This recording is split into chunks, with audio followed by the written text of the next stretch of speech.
주님의 이름으로 오늘 예배에 부름을 받아 참여하시는 우리 성도님들 환영합니다. 다 함께 5월 24일 주일 부활절 7번째 주일 2부 예배를 드립니다. 다 함께 경건한 마음으로 묵도하시겠습니다.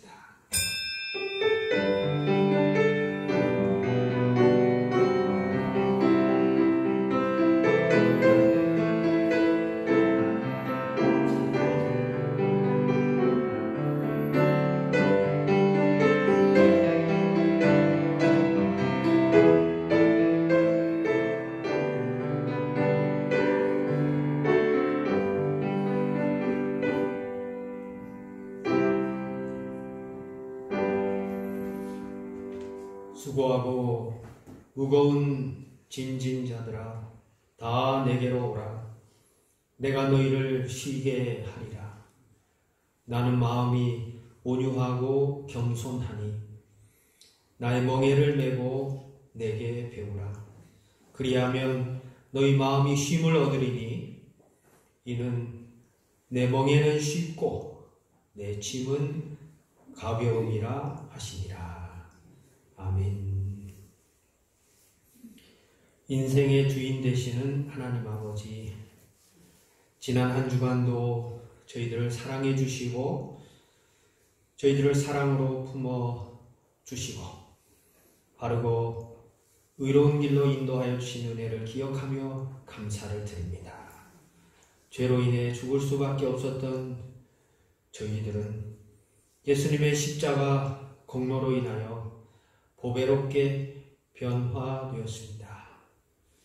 아무 공로 없이 구원받은 저희들이 예수님의 은혜와 사랑과 자비를 기억하고 이렇게 예배하오니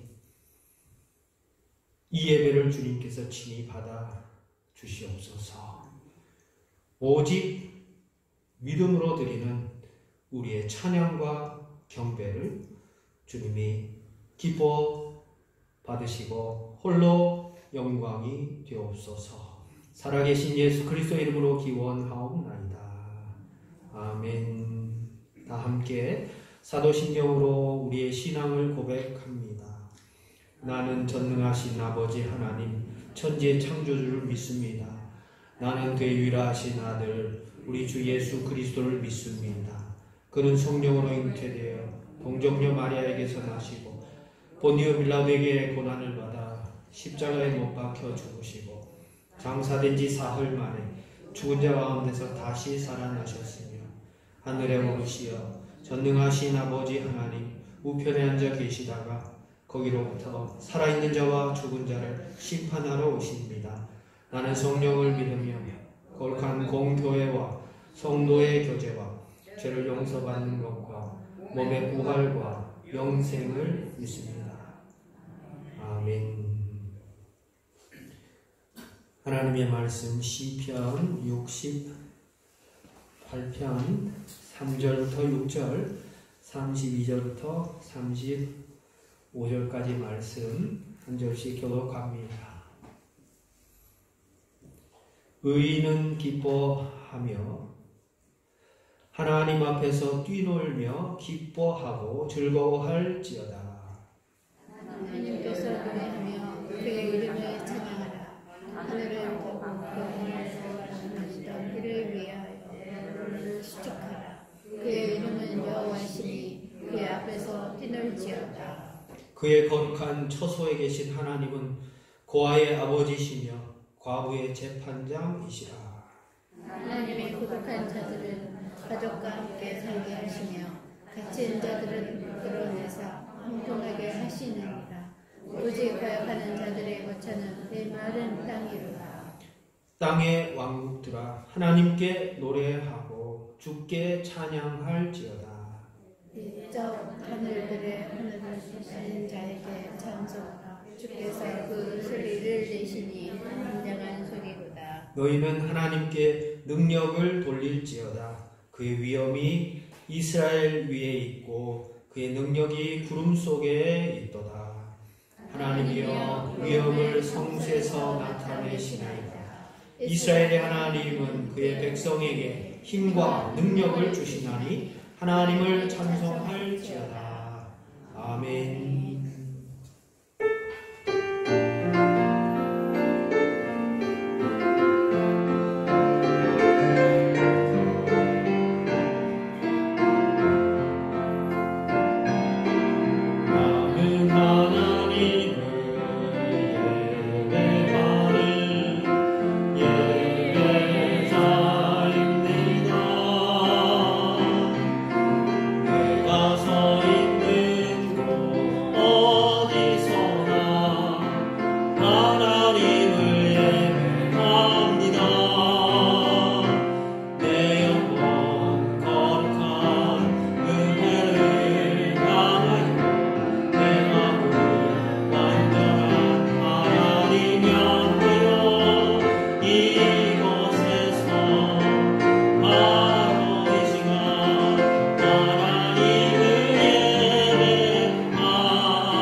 할렐루야.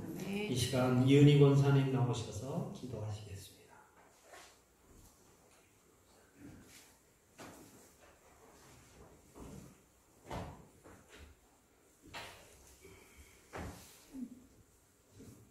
할렐루야. 복의 근원이 되시며 생명의 주인이 되시는 하나님 아버지, 지난 한 주간 하나님의 한없는 사랑으로 저희들을 지켜주시고 함께 하심을 감사드립니다. 찬양과 영광을 받으시기 합당하신 하나님께 예배를 올려드립니다. 예배드리게 하심을 감사드립니다. 하나님 앞에 모든 성도들이 모여 예배드리는 것이 당연한 일인 줄 알았습니다. 코로나19로 잃어버린 것도 많지만 예배의 자리에 대한 귀중함을 깨닫는 기회가 되었음을 고백합니다. 그동안 우리가 얼마나 또 교만했는지도 알았습니다. 의료기술이 날마다 좋아지고 있으니 저희들에게 돈만 있으면 건강은 살 수 있다고 생각했습니다. 그런데 보이지도 않는 바이러스 때문에 우리는 완전히 엉망진창이 되었습니다. 우리가 얼마나 무지하고 어리석은지 깨달았습니다. 하나님 아버지, 우리를 불쌍히 여겨 주시옵소서. 미련하여 우리가 알지 못하고 지은 죄가 얼마나 많은지 이제는 조금 알 것 같습니다. 하나님 아버지, 우리를 용서하여 주시옵소서. 아버지 하나님, 우리나라 많이 어렵습니다. 경제 위기로 힘들어하는 하나님 성도들도 있습니다.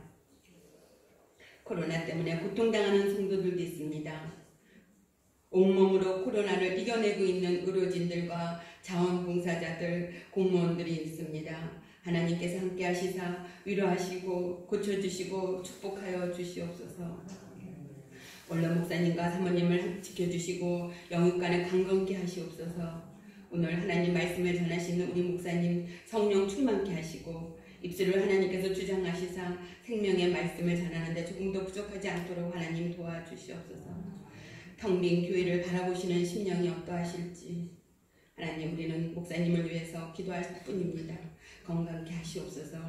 미국에 계신 우리 사모님과 아이들에게 하나님 힘주시고 하나님께서 함께하여 주시옵소서. 이 어려움을 잘 이겨낼 수 있도록 우리 하나님께서 꼭 붙들어 주시옵소서. 수고하시는 강 목사님도 건강케 하시고 항상 성령 충만하여 감사하며 하나님께 영광 돌리며 기쁨이 넘쳐나게 하나님 도와주시옵소서. 하나님, 우리 교회가 있어서 교회가 있다는 것이 얼마나 소중한 것인지 깨달았습니다. 하나님께서 우리 교회를 축복하여 주시옵소서. 하나님께서 사랑하시고 칭찬하셨던 빌라델피아 교회처럼 우리 교회도 하나님께서 축복하여 주시옵소서. 하나님 아버지, 적은 수가 이렇게 모였습니다. 하나님, 저희들 이렇게 적은 수가 모여서 예배드릴지라도 이 모습 이대로 받아 주시옵소서. 저희들 순종하겠습니다. 지금 저희들은 예수님의 옷자락이라도 잡아보겠다는 심령으로 하나님 앞에 나왔습니다. 결단코 그냥 돌아가지 않게 하시고 저희들 마음속으로 하나님이 가득 차서 한없이 기쁜 마음으로 성령 충만하게 아버지 하나님 살기를 원합니다. 하루속히 코로나가 끝나서 우리 교회가 유치부부터 장년부까지 모두 모여서 예배 드리기를 기도합니다. 찬양대의 찬양이 울려 퍼지기를 기도합니다. 우리나라가 안정되기를 기도합니다. 세계가 편안해지기를 기도합니다. 하나님께서 모든 것을 함께 하실 줄 믿사오며 예수님의 이름으로 감사하며 기도드리옵나이다. 아멘.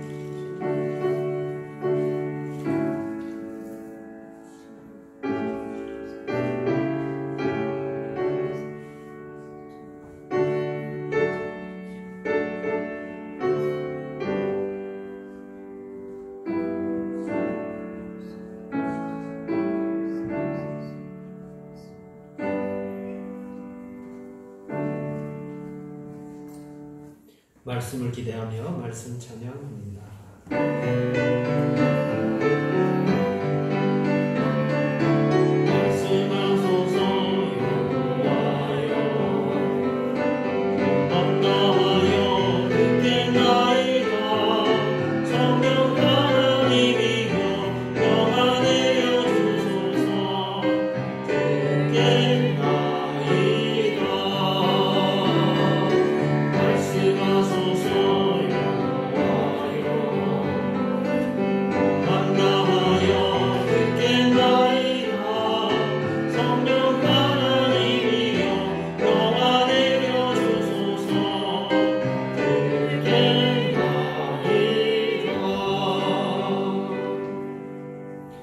오늘 우리에게 주신 하나님의 말씀은 베드로전서 5장 6절부터 11절까지 말씀, 제 성경으로 신약 성경 382면에 있습니다.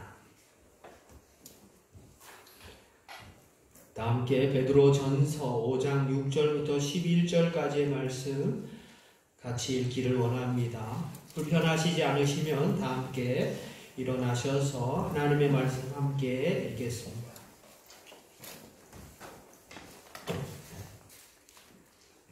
그러므로 시작. 그러므로 하나님의 능하신 손 아래에서 겸손하라. 때가 되면 너희를 높이시리라. 너희 염려를 다 주께 맡기라. 이는 그가 너희를 돌보심이라. 근신하라. 깨어라. 너희 대적 마귀가 우는 사자같이 두루 다니며 삼킬 자를 찾나니 너희는 믿음을 굳건하게 하여 그를 대적하라. 이는 세상에 있는 너희 형제들도 동일한 고난을 당하는 줄을 알리라.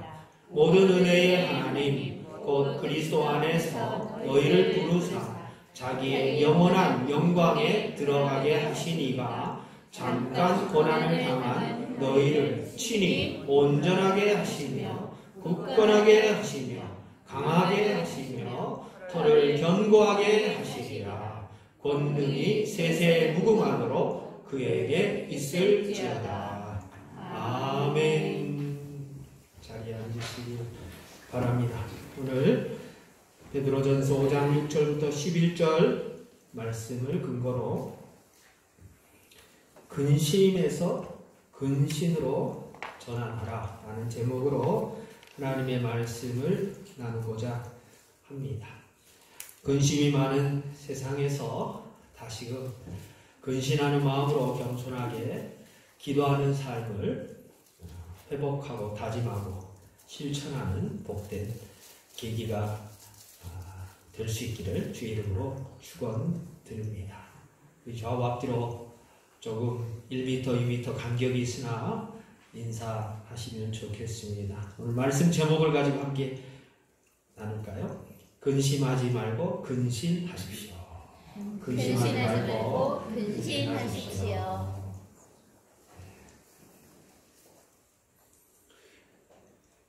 어떤 젊은이가 속세를 떠나서 하나님께 헌신하고자 수도원으로 들어갔습니다. 그런데 아직도 세상에 대한 미련을 버리지 못해서 몸은 수도원에 있으나 마음은 세상 바깥에 나가 있었습니다. 이렇게 고심하던 수도사가 결국 수도원장을 찾아가 상담을 했습니다. 원장님, 제가 속세를 떠나 하나님께 전적으로 헌신하기 위해서 찾아왔는데 이곳 수도원에 왔음에도 떨치고 싶지만 떨칠 수 없는 세상에 대한 미련이 남아서 저를 붙잡아 놓고 있습니다. 저를 놓아주지 않는 이 세상 미련으로부터 어떻게 하면 탈출할 수 있겠습니까? 수도원장은 뒤뜰로 그를 데리고 갔습니다. 그 뒤뜰에는 아름드리 나무가 몇 그루 있었습니다. 수도원장은 그 나무 가운데 하나를 자기 양팔로 꽉 끌어안고 말했습니다. 여보게 젊은이, 이 나무가 갑자기 나를 붙들고 놓아주지를 않네. 날 좀 도와주게. 이 나무에서 나를 좀 떼어주게나. 무슨 영문인지 몰라서 그저 서있던 수도사에게 수도원장은 다시금 다급하게 소리쳤습니다. 아니, 젊은이 뭘 하고 있나? 이 나무가 나를 붙들어 놓아주지를 않는데 왜 그냥 서 있나? 그는 마지 못해서 수도원장을 그 나무에서 떼어내려고 애를 썼습니다. 그러나 애를 쓰면 쓸수록 수도원장은 더 안간 힘을 쓰면서 나무를 놓치지 않으려고 꽉 끌어안았습니다. 급기야 그는 수도원장에게 말했습니다. 원장님, 손을 놓으세요. 나무가 원장님을 붙잡고 있는 게 아니고 원장님이 나무를 붙들고 있잖아요. 그제야 수도원장은 손을 풀고 그에게 말했습니다. 자네가 갖고 있는 문제, 고심하고 있는 문제가 무엇인지 이제 알겠나? 세상이 자네를 붙들고 있는 것이 아니라네. 실상은 자네가 세상을 놓지 않고 있는 거라네. 자네가 붙들고 있는 그 손을 과감히 떨쳐버리게. 그것이 자네가 지금 고뇌하고 있는 삶으로부터 자유할 수 있는 길이라네.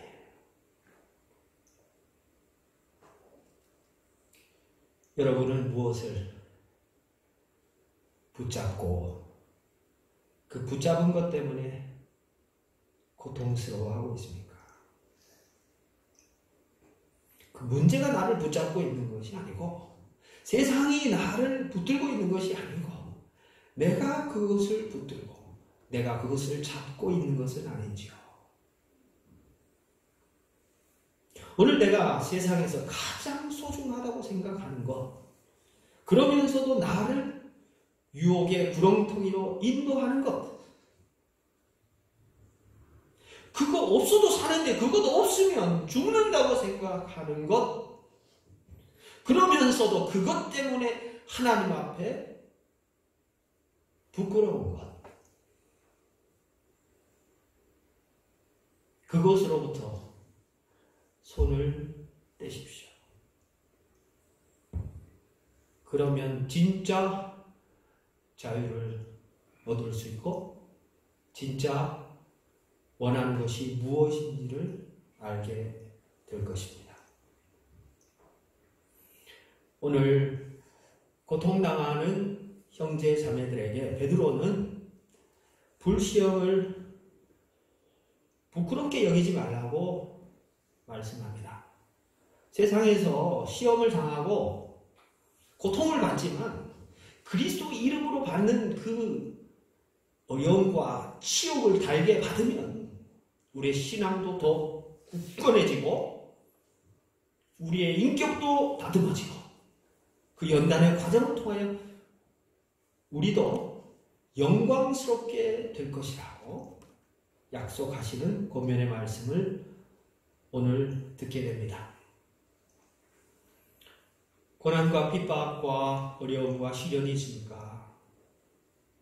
그 가운데 우리는 예수님을 만났을 때 결국 예수님이 만나서 우리를 칭찬하셔야 되는데 그 어려움 속에서 어떻게 우리가 신앙을 지켰으며 어떻게 인내하며 우리가 믿음을 굳세게 했는지를 주님 앞에 자랑스러워할 수 있는 그 자랑이 나의 신앙의 자랑뿐만 아니라 주님이 우리를 자랑스럽게 여길 수 있는 그 모습을 기대하며 인내하기를 오늘 말씀은 우리에게 촉구하고 있습니다. 다 함께 오늘 말씀을 통하여 특별히 시험 당하고 예수님을 배신하고 생존 앞에 벌벌 떨고 부활하신 예수님 앞에서도 의심했던 그 제자들 가운데 이 베드로를 통하여 주님의 말씀이 우리 가슴에 새겨지는 복된 기회가 될 수 있길 주님의 이름으로 축원드립니다. 첫 번째, 주님께서는 우리에게 겸손으로 교만을 물리치라고 말씀하십니다. 앤드류 머레이는 교만이 지옥의 문이다, 지옥의 저주다 라고 말했습니다.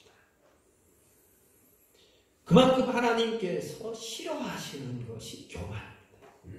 하나님께서는 교만한 자를 처벌하십니다. 겸손한 자에게 하나님께서는 은혜를 베풀어 주신다고 말씀합니다. 이 망치를 가지고 두더지 머리를 패는 게임을 아시잖아요. 이 대가리가 탁 올라오면 탁 때리고 딱 때리면 탁 깔아놓고 이 두더지 게임처럼 머리를 맞지 않으려면 납작 엎드려야 합니다. 오늘 주님께서는 이렇게 말씀합니다. 베드로전서 5장 6절 말씀 함께 다시 한번 읽겠습니다. 시작. 그러므로 하나님의 능하신 손 아래에서 겸손하라. 때가 되면 너희를 높이시리라. 아멘. 겸손한 사람은 자기를 내세우고 싶어하는 것들을 철저하게 포기하는 사람입니다. 누구나 다 자랑거리가 있잖아요. 그렇지만 사람에게 자기를 드러내 보이는 것을 절제할 수 있는 능력을 가진 사람이 겸손한 사람이라는 겁니다. 상대방을 나보다 낮게 여기면서 상대방을 내가 늘 섬겨야 한다는 이 태도를 견지하면서 사는 사람이 겸손한 사람이라는 거예요. 예수님은 우리에게 마음의 허리를 동이고 근신하여 은혜만을 온전히 바라라고 베드로전서 1장 13절에 말씀합니다. 허리를 졸라 매라는 거예요.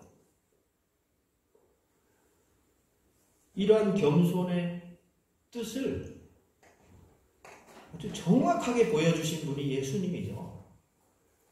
제자들을 섬기는데 수건을 두르고 돌은 발을 씻어주신 거예요. 아니 예수님이 제자보다 못한 분입니까? 그럼 왜 그렇게 하셨을까요? 우리는 어떻습니까? 우리는 교회 문을 들어서면서 목에 딱 힘주고 뭔가 갖춘 사람으로 사람들에게 인정받기를 원하면서 자랑거리를 늘어놓지는 않습니까? 또는 자랑할 만한 것을 마음속에 품고 와서 자랑하는 데 익숙하지는 않습니까?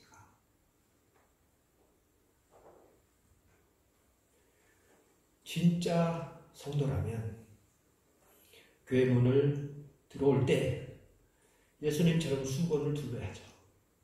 앞치마를 둘러야 합니다. 내가 섬기겠다.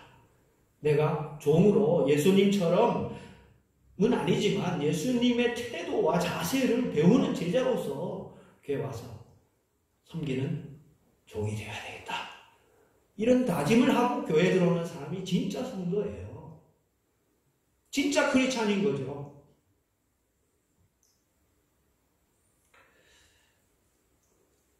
예수님은 근본 하나님의 본체시지만 하나님과 동등됨을 취하지 아니하셨습니다. 오직 자기를 비워서 종의 형체를 가지고 사람들과 똑같이 되시고 사람의 모양으로 나타나셨고 자기를 낮추시되 죽기까지 목적하셨습니다. 십자가에 죽으신 거죠. 겸손하지 못하고 늘 교만을 즐기고 살아가고 자기의 바벨탑을 쌓아가고 있는 우리에게 예수님의 십자가의 죽음은 겸손을 대표하는 것이고 겸손해야 할 기준이 되는 것이고 겸손의 모범이 되는 것입니다. 얼마나 겸손하셨기에 하나님의 뜻을 죽기까지 순종하심으로 하나님의 뜻을 받들어 섬기는 종이 되시고 선교사가 되셨을까요? 하늘에서 파송된 이 세상의 선교사로 이 세상의 사람처럼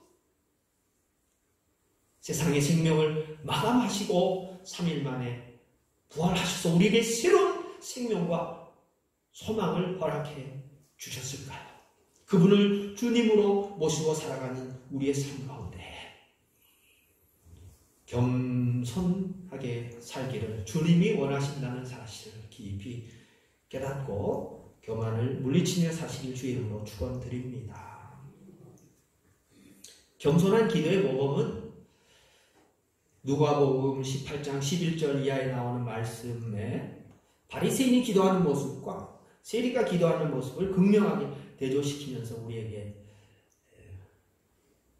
교훈을 주십니다. 바리새인은 서서 따로 기도하며 이르되 하나님이여 나는 다른 사람들 곧 토색, 불의, 간음을 하는 자들과 같지 아니하고 이 세리와도 같지 아니함을 감사하나이다. 나는 일에 2번씩 금식하고 소득의 11조를 드린다이다 하고 세리는 멀찍이 서서 눈을 들어 하늘을 쳐다보지도 못하고 다만 가슴을 치며 이르되 하나님이여 불쌍히 여기소서 나는 죄인이로소이다. 예수님 당시의 바리새인들은 대단한 영향력을 가진 사람들이었습니다. 이방 문화에 길들여져 가는 것을 배격하고 모세오경 또 유대인들의 전승을 강조하면서 율법을 철저히 지킨 사람들이죠. 평신도 신앙운동의 지도자들이었고 결국 유대인들 가운데 지도층을 형성했던 사람들, 바리새, 말 그대로 구별된 사람들, 엄청난 자긍심을 가진 사람들이었습니다. 첫 출발은 이 정도면 그 순수한 열정이 드러난다는 면에서 존경스러운 부분이 있습니다. 그러나 사람의 존경을 구걸하면서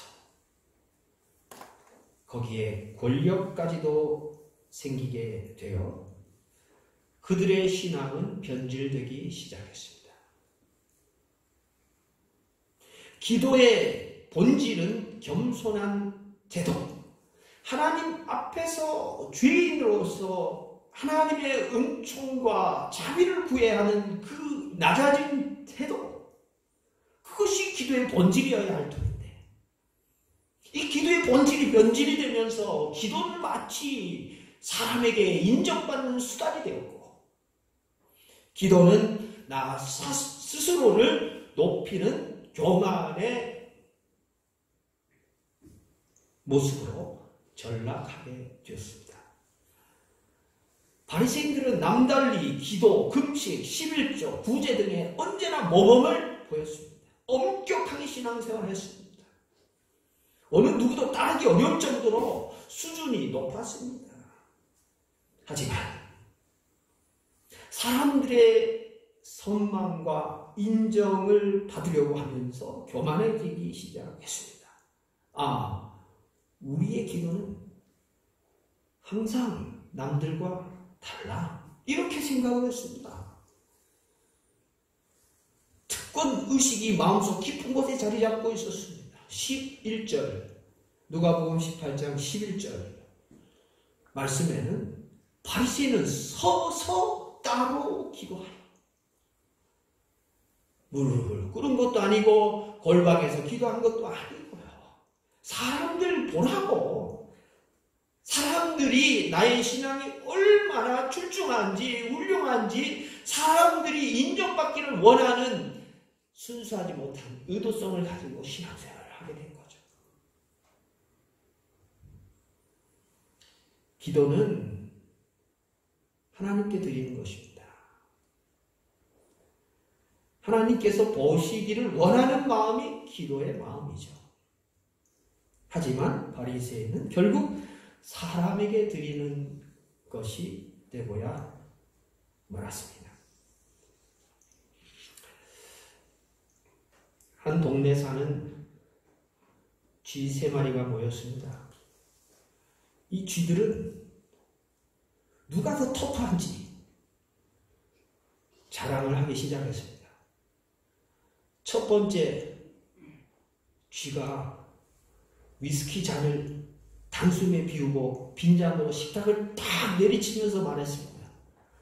난 말이지, 쥐덫을 보면 그 위에서 춤을 추지. 날 잡으려고 미끼로 쓴 치즈를 물고 유유히 사라지면서 춤바람이 난 게 바로 나 쥐. 이 말을 들은 두 번째 쥐가 럼주를 2잔이나 연거푸 마시고 그것을 비우면서 유리병을 머리 높게 부수면서 가소롭다는 듯이 말을 했습니다. 난 말이지, 쥐약을 수집하는 게 취미야. 보이는 대로 쥐약을 모아 가루로 만들지.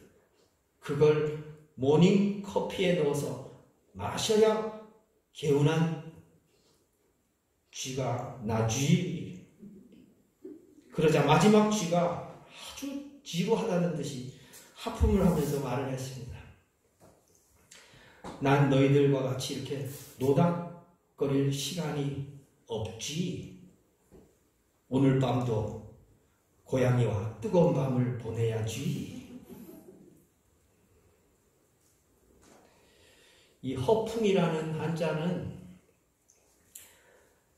허망한 바람, 쓸데없는 바람이라는 뜻입니다.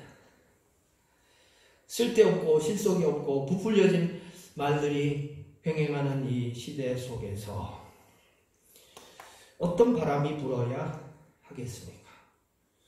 허풍이 아니라 신풍이 불어야 하지 않겠습니까? 사람 앞에 무엇가를 자랑하고 떠벌리는 허풍이 아니라 하나님 앞에서 기도의 바람, 성령의 바람 앞에 그 바람을 타면서도 그 바람의 주인이 누구인지를 깨닫는 겸손한 기도의 사람이 되어야 할 줄로 믿습니다.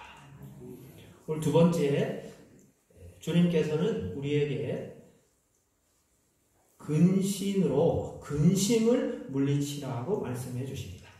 저는 염려, 걱정, 근심 이게 다 한자가 있는 줄 알았어요. 걱정은 우리말이겠지, 근심은 마음 심자가 붙겠지 이렇게 생각했는데 근심이라는 말이 순 우리말이라는 사실을 알게 되었습니다. 염려, 걱정, 근심, 이걸 어떻게 하라고 오늘 말씀합니까? 7절 말씀, 베드로전서 5장 7절 말씀을 함께 읽겠습니다. 시작. 너희 염려를 다 주께 맡기라. 이는 그가 너희를 돌보시리라. 아멘.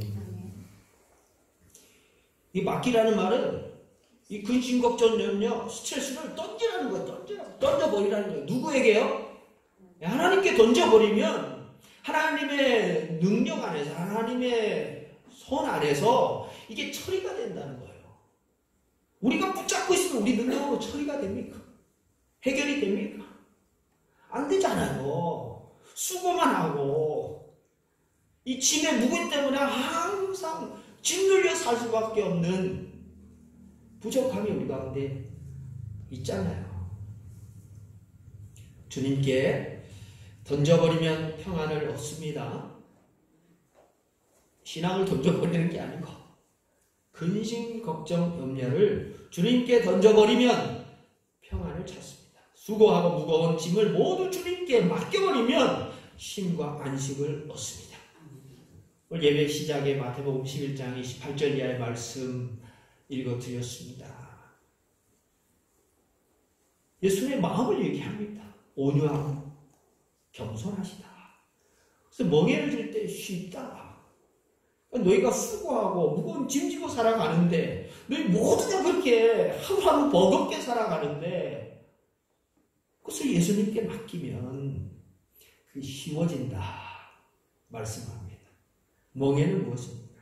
이 소 두 마리가 같이 짐을 지는 거예요.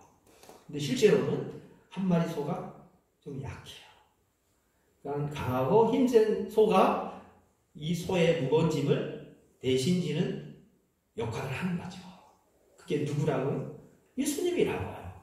그 멍에를 내가 지겠다는 주님의 말씀이에요. 오늘 안식과 쉼이 없어서 고통당하는 이 시대 속에서 주님께 나의 근심, 걱정, 염려를 버리고 맡기고 위탁할 수 있는 참 지혜가 있기를 주님의 이름으로 축원드립니다. 마치 아름다운 우리 나무를 끌어안고 나무가 왜 나를 놓아주지 않는가? 나무를 탓하거나 환경을 탓하기 전에 내가 자발적으로 그 나무를 놓고 자유로워질 수 있는 참된 지혜를 얻기를 주님은 원하십니다. 데살로니가전서 5장 6절 말씀에 주님은 우리가 깨어서 정신 차리기를 원하십니다. 오늘 근신하라는 말은 이런 말이에요. 술 취하지 말고 세상에 취하지 말고 분별력을 가지라는 말씀입니다. 성도가 당하는 고난 배후에는 우리를 연단해서 하나님의 은혜와 사랑을 다시금 깨닫게 하시려는 심오한 하나님의 섭리가 있다고 믿습니다. 아무리 고난이 힘들어도 비관하지 말고 오히려 기뻐하라고 강조하는 성경의 말씀이 고통과 시련을 받아들이기가 너무 힘든 우리들에게 그것이 시련이 아니라 또 하나의 수련이 될 수 있다고. 그래서 그것을 수용하고 또 그것을 통하여 하나님의 마음 또 그 멍에를 함께 지시는 하나님의 동행하심을 깨닫기를 주님은 원하십니다. 근신하는 기도의 모범은 역시 예수님께 찾을 수 있습니다. 근신은 내가 근신하고자 해서 근신하는 경우가 얼마나 있겠습니까? 근신할 수밖에 없는 상황으로 몰려서 내가 근신할 수밖에 없는 경우가 태반이죠. 예수님은 겟세마네 동산에서 피땀 흘려 기도하셨습니다. 마치 죄를 짓고 도저히 용서받을 수 없는 죄인의 모습처럼 말이죠. 예수님이 사랑하시는 12제자 중에 또 3명을 뽑아가지고 그 죽음 직전의 자리에 함께 하셨건만 예수님이 제자들이 자는 것을 보시고 안타까운 마음으로 이렇게 말씀하셨습니다. 너희가 나와 함께 1시간도 이렇게 깨어 있을 수 없더냐. 너희가 나와 함께 1시간도 이렇게 깨어 있을 수 없더냐. 드라마를 몇 시간씩 보면서 TV에게 내 인생을 맡겨버리기도 하고 휴대폰을 10몇 시간씩 하면서 휴대폰의 종이 되어버린 이 시대 청년들과 청소년들의 삶을 보면서 또 외식한다, 쇼핑한다, 운동하러 골프 치러 간다 그러면서 몇 시간을 아무 생각 없이 쓰면서도 주님께 쓰는 그 1시간도 아까워하는 우리 신앙의 모습을 이 말씀을 통하여 다시금 돌아봐야 하지는 않은지 깊이 저 자신의 모습 또한 반성하지 않을 수 없습니다. 너희가 나와 함께 1시간도 이렇게 깨어 있을 수 없더냐. 이 1시간은 기계적인 시간으로 이해할 수도 있죠. 1시간. 하루에 1시간. 24분의 1밖에 안 돼요, 사실은. 그런데 1시간 기도하는 사람이 우리 교인 중에 몇 명이나 있습니까? 어떤 분은 계산을 하죠. 내가 교회까지 가는 시간, 거기서 머무는 시간, 또 오는 시간. 무작정, 무한정으로 교회에 내 시간을 투자하라는 말씀이 아니에요. 그걸 계산하지 말라는 말씀이 아니에요. 내 인생의 주인이 누구신지, 내 시간의 주인이 누구신지 다시금 나의 주인이 나에게 명하신 삶의 사명을 회복시키라는 주님의 말씀을 대언하고 싶은 거예요. 내가 쓰는 만만한 시간들은 그 주인이 누굽니까? 그렇게 써도 된다고 생각하고 그렇게 하염없이 퍼붓는 나의 열정과 에너지와 시간은 누가 평가를 할 것인가? 저는 교회만의 시간이 소중하고 그렇지 않은 세상에서의 시간은 가치가 없다고 말씀드리는 게 아니에요. 이 모든 시간이 다 소중하죠. 계산해야 되죠. 지혜롭게 살아가야 하죠. 그렇지만 마치 동냥하듯이 하나님 앞에 동전 던져주는 식으로 나의 시간과 열정과 자원을 아까워한다면, 그것조차 아까워한다면 우리 신앙에 빨간불이 들어왔다는 것을 알려드리고 싶은 것이죠. 그런 의미에서 근신은 내가 하고 싶어서 한다기보다는 근신할 수밖에 없는 상황이 몰려서 나의 신앙이 훈련되어지는 경험이 참 많아요. 한 말씀만 드리면 히스기야의 예를 들 수가 있습니다. 히스기야는 25살에 왕으로 등극되었고요. 29년 동안 다윗 시대만큼이나 태평성대를 이루는 아주 좋은 왕이었습니다. 기도의 사람이었습니다. 나라의 대기역을 시작했고 선왕들이 지키지 않았던 유월절을 지켰습니다. 회개운동을 일으켰고요. 성전에서 친히 기도했고요. 아수르 군대 18만 5천 명 대군을 일시에 멸망시키는 대승도 거두었습니다. 그런데 죽음이 선고됩니다.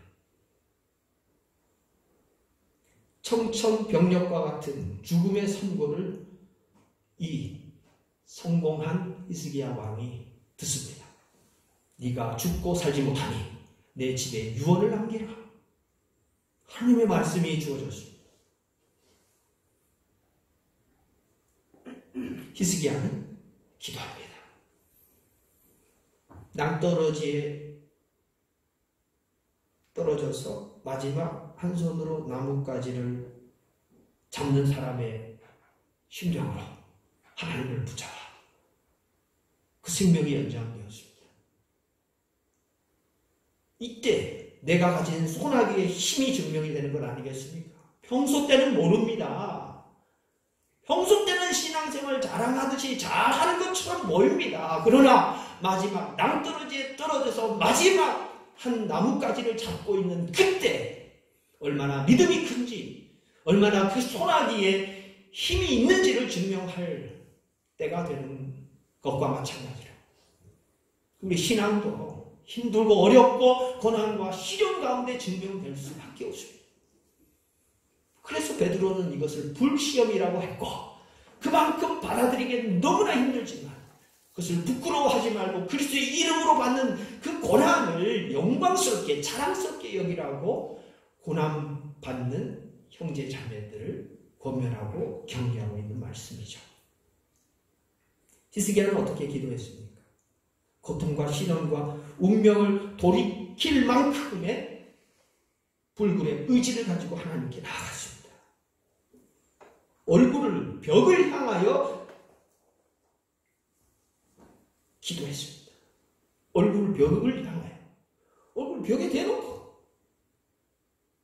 우리가 무릎을 꿇고 기도를 하다면 열심히 막 기도를 하다 보면 땅에 내 얼굴이 닿아요. 목사님 그런 말씀 하지 마세요. 제 뱃살이 얼마나 베들레헴인데 저는 땅에 닿지 않아요.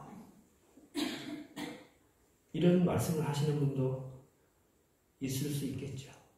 그러나 일반적으로 허리를 숙이고 하면 땅에 닿습니다. 그것이 뭐 침대든 소파든 마룻바닥이든 바닥에 닿아요. 저는 그럴 때마다 흙으로 왔으니 흙으로 돌아가야 하는구나. 이 땅과 나의 몸이 이 동일시되는 경험을 자주 할 때가 있어요. 내가 하늘로부터 오신 예수님은 아니지만 다시 하늘로 가야 되는 사람으로서, 그러나 이 몸을 갖고 있는 우리로서는 흙으로 왔다가 흙으로 돌아가야 하는 우리의 한계를 느끼지 않을 수밖에 없는 하나의 모습이죠. 우리의 몸은 어디에 닿으십니까? 하늘을 향하기 위해서 내 몸을 납작 엎드려서 땅과 같은 존재로, 티끌과 같은 존재로, 흙과 같은 존재로 여기면서 근신하는 마음으로 하나님 앞에 기도할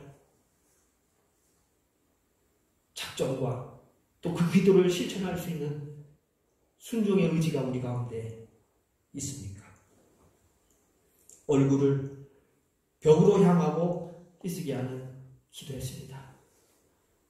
뿐만 아니라 히스기야는 통곡했습니다. 심히 통곡했습니다. 무서운 죽음의 벽에서 구원을 얻기 위하여 하염없이 눈물 흘리며 통곡하며 새로운 생명 주시기를, 이 마지막이 끝이 아니라 이 마지막을 통하여 제2의 생명으로 하나님 앞에 영광 돌리기 위하여 통곡했습니다. 간절히 기도했습니다. 이루어 주시려면 주시고 말라면 마세요.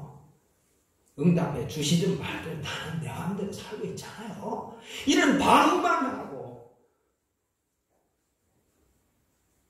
그저 신앙이 생활이고 생활이 신앙이니까 뭐 특별히 뭐 내가 해야 될 게 없네, 뭐 미치갱이처럼 그냥 뭐 광신자처럼 그렇게 해봐야 세상 사람들 조롱하고 비난하는데 뭐 좀 격식 있게 좀 태연하게 상식적으로 난 좀 신앙생활 하면 좋겠어라고 마음 먹으면서 전혀 한 시간도 주님과 함께 기도하지 않는 것을 정당화시키는 우리의 모습을 우리는 너무 자연스럽게 받아들이는 것은 아닌지, 너무 평범한 일상으로 그렇게 나의 신앙생활이 추락하는 것도 모르면서 마지막 소나기의 힘도 확인조차 할 수 없는 정도의 신앙생활로 전락되고 있지는 않은지, 코로나 시대가 주는 역사적인 시험거리가 아닐 수 없습니다.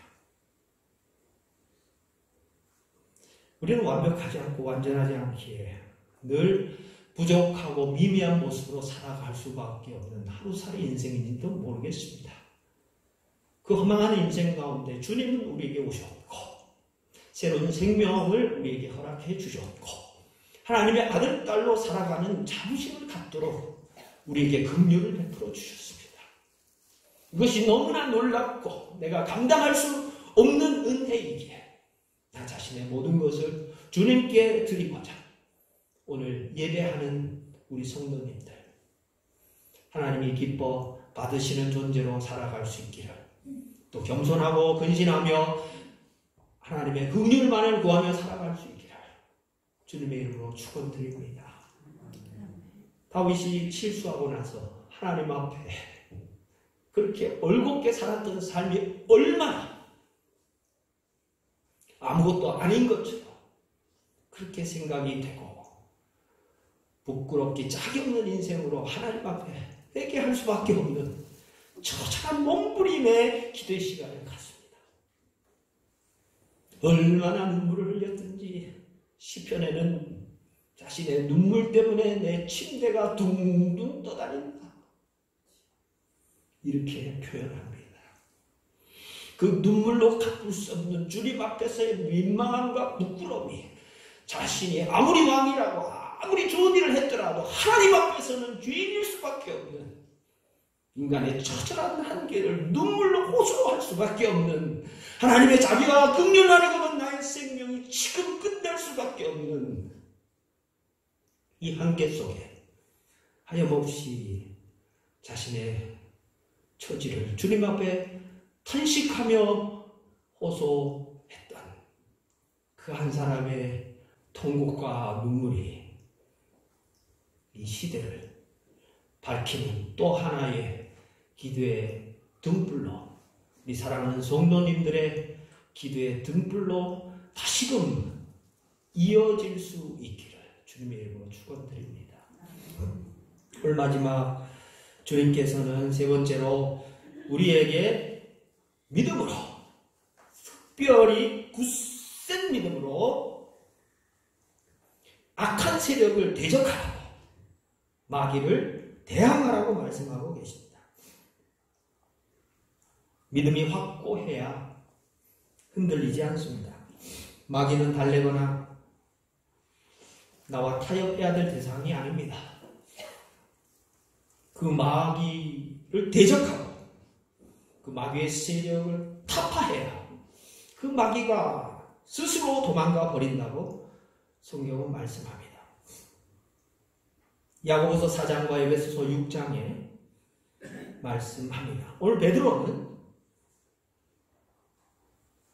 마귀는 마치 굶주린 사자가 먹이를 찾기 위하여 어흥거리면서 주변을 맴돌며 유혹하고 있는 모습으로 비유하고 있습니다.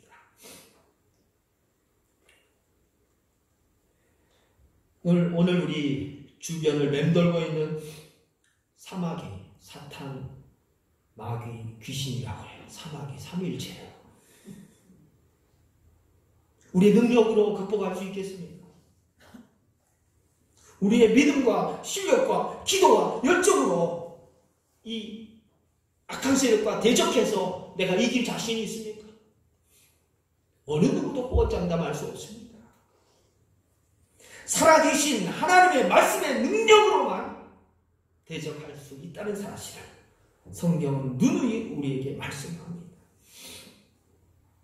온전한 확신을 갖기 위해서는, 온전한 신앙생활을 하기 위한 성도로서 주님이 기뻐하시는 삶의 기준을 만족시키기 위해서는 먼저 하나님의 말씀, 그 십자가의 진리, 그것이 우리의 삶을 이끌어 가실 수 있도록 우리 자신이 가지고 있는 것들을 내려놓고 그것을 붙잡아야 한다라고 말씀하고 있습니다.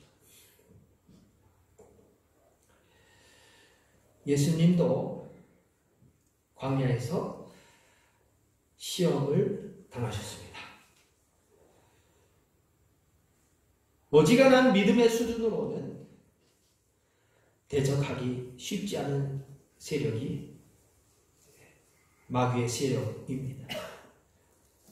평소 성경 구절을 많이 암송하고 있으면, 또 몇 시간씩 기도하면 그 정도의 수준으로 내가 극복할 수 있는 대상이 아닌 것이죠. 무엇보다도 예수님의 십자가의 승리로 우리의 위치가 어디인지, 예수님의 능력을 통해 어떻게 그것을 극복할 수 있는지, 또 사단이 어떤 신분으로 패배했는지 우리는 그 진리를 깨달아야 할 것입니다. 사랑하는 성도 여러분, 오늘 사단의 모든 거짓된 모략과 흉계를 주님께서는 십자가에서 완전히 부셔버리셨다는 그 사실을 믿음으로 깨닫고, 영원 불변한 진리의 말씀을 공격용 무기로 삼아 대적하며 대항하며 사단과의 영적 싸움에서 승리할 수 있기를 주님은 간절히 원하고 계십니다. 오늘 야고보 사도는 야고보서 4장 7절 8절에 하나님의 말씀을 우리에게 전해주십니다. 너희는 하나님께 순복할지어다. 마귀를 대적하라. 그리하면 너희를 피하리라. 하나님을 가까이 하라. 그리하면 너희를 가까이 하시리라. 죄인들아, 손을 깨끗이 하라. 두 마음을 품은 자들아 마음을 성결케 하라. 사랑하는 성도 여러분, 믿음은 헛된 기대감이 아닙니다. 내 문제부터 빨리빨리 하나님 왜 이걸 해결해 주시지 않는 거야 라고 답답하는 것이 우리의 신앙이 아니라는 사실을 우리는 참된 믿음의 본질이라는 측면에서, 또 하나님의 말씀이 진리라는 측면에서, 또 이 역사 속에서 하나님이 태초부터 지금까지 영원하신 섭리와 능력과 자비와 긍휼의 뜻을 지금 펼치시기를 원하는 하나님의 깊고 심오한 그 마음을, 그 뜻을 우리가 깨닫고 그 진리 앞에 겸손하게 또 근신하는 마음으로 또 악한 세력이 대적할 만큼 준비되고 훈련된 성도로서 살기를 주님은 원하십니다. 오늘도 겸손하게 근신하며 주님 가까이 살기를 주님의 이름으로 간절히 축원드립니다. 기도합시다. 사랑의 하나님 아버지, 근심, 걱정, 염려 때문에 우리의 마음이 쉼과 평안과 안식을 얻기 너무나 힘든 시대에 저희들이 직면해 있습니다. 어떻게 하면 주님과 함께 멍에를 질 수 있을까요? 어떻게 하면 겸손하시고 온유하신 주님의 마음을 품고 주님을 대신하여 종으로 살아갈 수 있을까요? 어떻게 하면 우리의 근심이 하나님을 가까이 하는 근신의 생활로 변화할 수 있을까요? 오늘도 주님이 도와주시옵소서. 고통과 시련 속에 힘들고 흔들리는 우리의 신앙을 다시금 굳세게 하길 원하셔서 오늘 귀한 말씀을 허락해 주셨사오니 고난 가운데서도 영원하신 영광에 들어가기 위하여 주님 당하신 고난은 아니지만 잠깐 고난을 당하는 우리에게 온전한 믿음을 원하시는 주님을 기쁘시게 해드리는 온전하고 굳센 믿음의 삶을 살아갈 수 있도록 주님이 동행하시고 축복하여 주옵소서. 감사하며 우리 인생의 주인 되시는 예수 그리스도 이름으로 축복하며 간절히 기도 올려옵나이다. 아멘. 우리 말씀 생각하면서 또 기도하는 마음으로 또 가지고 나오신 또 걱정과 고통의 문제를 주님 앞에 던져버리는 마음으로 찬송가 361장 함께 찬양합니다. 조금 빠르게 부르겠습니다.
우리 마음이 울고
주시는 내 구하면 복 받으리라.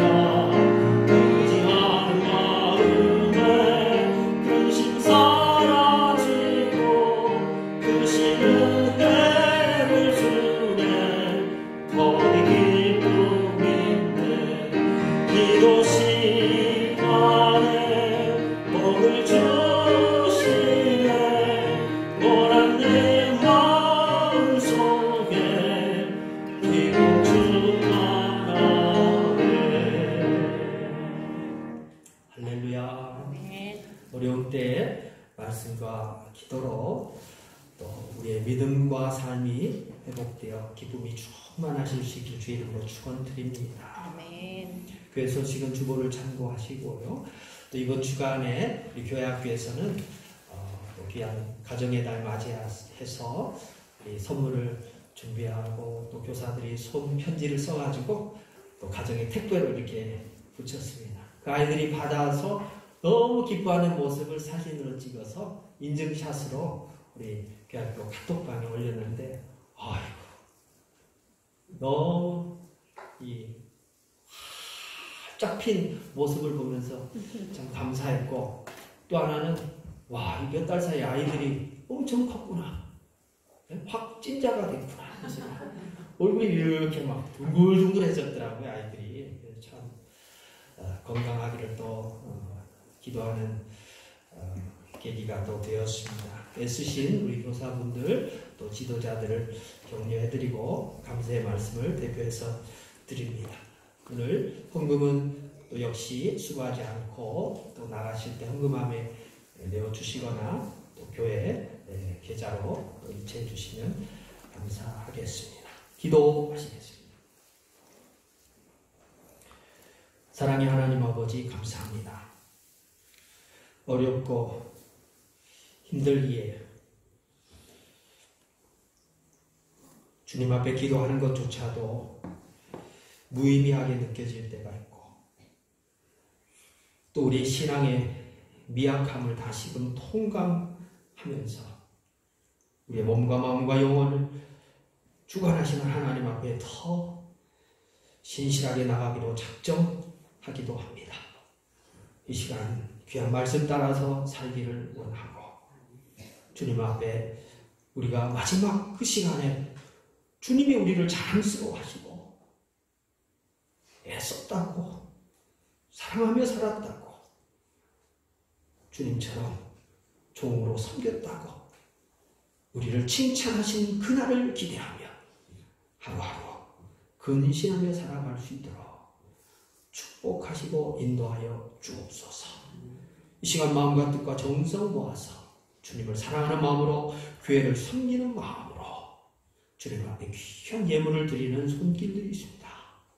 주님 받아주시고 축복의 통로가 되게 하시고 만배로 갚아주시는 그 보상을 살아계신 하나님으로부터 기도에 응답받고 우리 삶이 주님 앞에서 참으로 강건하게 펼쳐지고 결실할 수 있도록 축복하여 주시옵소서. 주님 의지하며 살기를 원합니다. 근심, 걱정, 염려 주님 앞에 버리고 맡겨드리고 이제는 주님 주시는 귀한 사명 따라 생명 따라 사랑하며 살기를 원하오니 주님 우리와 순간순간 동행하여 주시옵소서. 시간 어렵고 힘든 시련 가운데서도 인내하며 믿음으로 감당하기를 원하는 사랑하는 성도들을 긍휼히 여기사 주님 도와주시고 돌봐주시고 또 주님의 능력이 우리의 삶을 통하여 일상을 통하여 공급되고 경험될 수 있도록 주님이 축복하여 주옵소서. 살아계시고 우리의 생명의 원천 되시고 우리 인생의 목적이 되시는 살아계신 예수 그리스도 이름으로 간절히 축복하며 기도 올려옵나이다. 아멘. 다 함께 일어나셔서 하나님의 약속 봉헌 찬양하고 축도로 이 예배 마칩니다.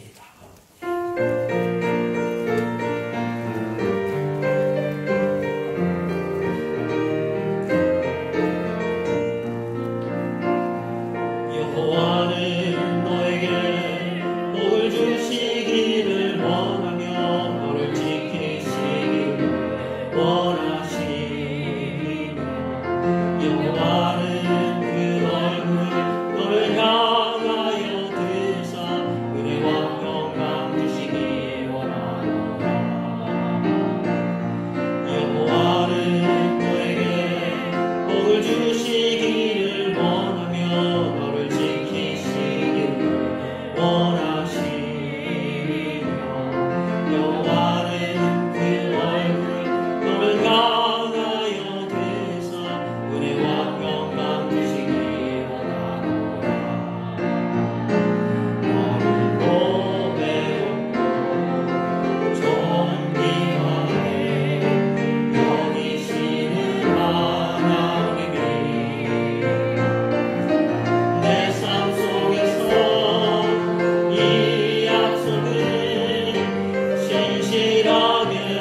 하나님 아버지의 극진하신 사랑과 성령님의 감동감화 교통하시니 이 어려운 때에 말씀과 기도의 삶을 유지하면서 다시금 일상이 회복되기를 간절히 겸손하게 근신한 마음으로 기도하기를 원하는 사랑하는 성도들 머리머리 위에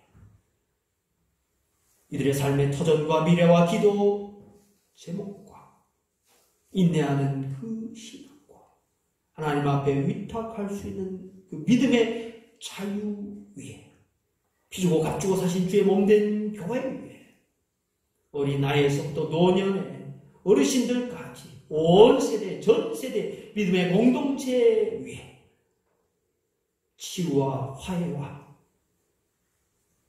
긍휼과 자비와 하나됨이 필요한 이 나라와 이 민족 위에 이제로부터 영원토록 함께 하시기를 간절히 축원하옵나이다. 아멘.